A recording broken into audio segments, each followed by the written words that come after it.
Nous devons, à très court terme, reclarifier le cadre et les conditions politiques de notre intervention au Sahel. D'abord et avant tout, avec les 5 États africains, membres du G5 Sahel. J'attends d'eux qu'ils clarifient et formalisent leurs demandes à l'égard de la France et de la communauté internationale. Souhaitent-ils notre présence? Ont-ils besoin de nous? Je veux des réponses claires et assumées sur ces questions.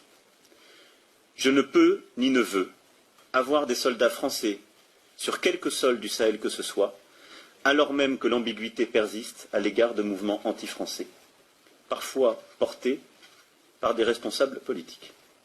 La République française Macron, qui lui a fait savoir, et hier il a dit explicitement, après le sommet de l'OTAN, qu'il faut que les voix qui suscitent, portent, divulguent ce qu'il appelle le sentiment anti-français dans les pays francophones d'Afrique se taisent. Le président français demande à nos chefs d'État africains francophones de fermer nos bouches. Parce que, selon lui, nous cultivons un sentiment anti-français. Mais vous savez très bien que c'est faux. Monsieur le Président Macron, il n'y a pas de sentiment anti-français ici. Ce que vous appelez sentiment anti-français, d'ailleurs, comment vous allez présenter ça? Je suis en train de parler en français, là. J'ai rien contre le français en tant que langue. Je parle pas en sénoufou, ou en djoula, ou en serer, ou en wolof, ou je ne sais quoi, soninké, bambara, ou quoi d'autre. Je parle en français. Je n'ai rien contre le français. J'écris, je m'exprime, je travaille en français. Je n'ai rien contre les Français. Nous n'avons ici, en Afrique francophone, rien contre les Français. Ils sont nombreux, ils ont des entreprises, ils créent des emplois pour nous, ils payent des impôts. Nous sommes nombreux à travailler avec eux, à travailler pour eux. Ils travaillent souvent pour nous. Nous sommes des amis, nous nous marions, nous vivons ensemble, ici comme en France, sans aucune animosité. Donc, c'est pas un sentiment contre les Français ou contre le Français. Ce que vous appelez sentiment anti-français en réalité, c'est un ras-le-bol, c'est une révolte, c'est un refus de la mainmise de l'État français sur nos autorités et par ricochet sur nos économies, sur nos peuples. C'est ce que nous refusons. Les relations incestueuses entre l'État français et les États africains, c'est ce que nous refusons. Les relations de connivence entre l'État français et les États africains, c'est ce que nous refusons.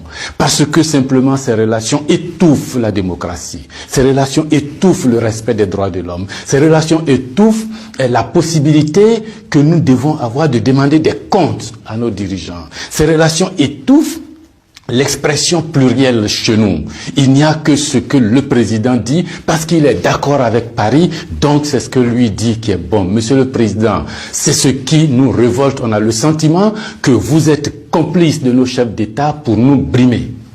On a le sentiment que les droits de l'homme que vous faites respecter en France, les libertés individuelles que vous faites respecter en France, la Déclaration universelle des droits en France, déclaré là-bas par vos ancêtres, Monsieur le Président, on a l'impression que vous considérez que nous, en Afrique, on n'a pas droit à cela. Nous, en Afrique, on n'est pas digne de cela. Nous, en Afrique, on n'est pas suffisamment humain pour avoir les droits humains.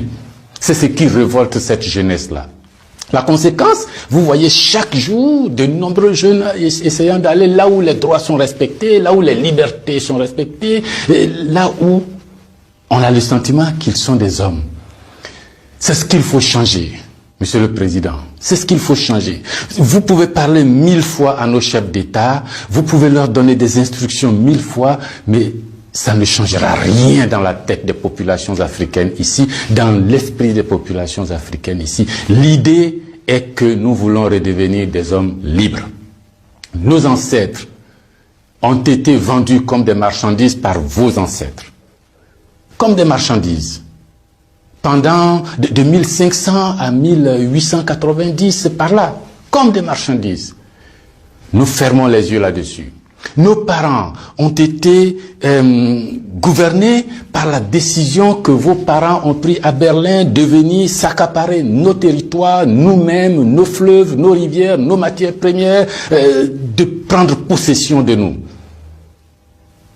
Ça a duré près d'un siècle. Fermons les yeux là-dessus. Vos prédécesseurs ont considéré que nos chefs d'État devraient être juste des délégués pour eux, pour nous maintenir ici.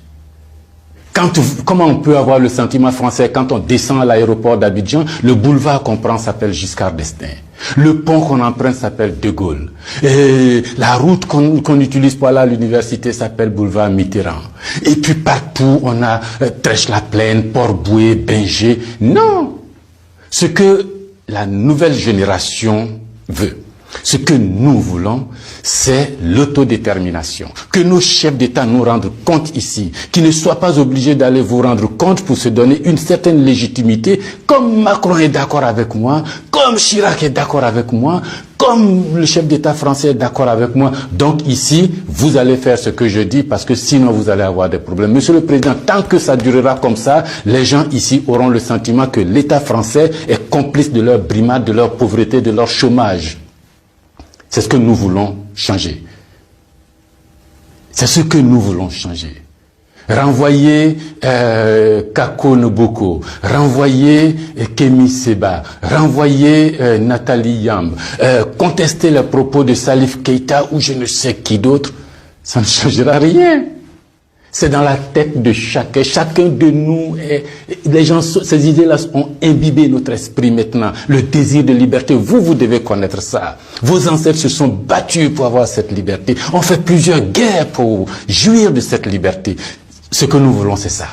Liberté de commerce, liberté de nous organiser, nous autodéterminer, faire ce qui est bon pour nous, sans nuire à vos intérêts. Mais ça ne vous dit pas de venir nous imposer vos intérêts.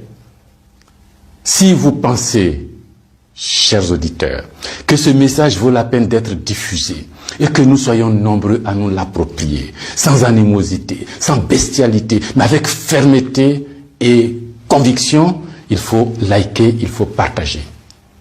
Parce que c'est l'Afrique de demain qui se joue là. Nous ne voulons plus être des marchandises, nous ne voulons plus être sous la tutelle de quelqu'un, nous voulons redevenir des hommes libres. Merci.